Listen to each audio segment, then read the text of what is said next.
शहाद्यात खळबळ, जैन स्वीट्समध्ये मुदतबाह्य पदार्थांची विक्री, दुकानदारावर गुन्हा दाखल.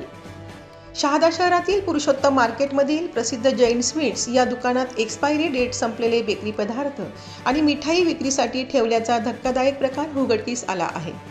सामाजिक कार्यकर्ते शशिकांत पाटील यांनी दुकानाची पाहणी केली असता कप केक आणि नानखटाईसह अनेक पदार्थांची मुदत संपल्याचे निदर्शनास आले. याबाबत विचारणा केली असता दुकानदाराने माझे कोणी काही करू शकत नाही असे उर्मट उत्तर दिल्याने संताप व्यक्त होत आहे.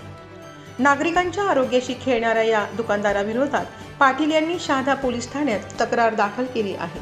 आता अन्न सुरक्षा विभाग आणि प्रशासन या मुजोर व्यावसायिकावर काय कारवाई करणार याकडे शहरवासियांचे लक्ष लागले आहे.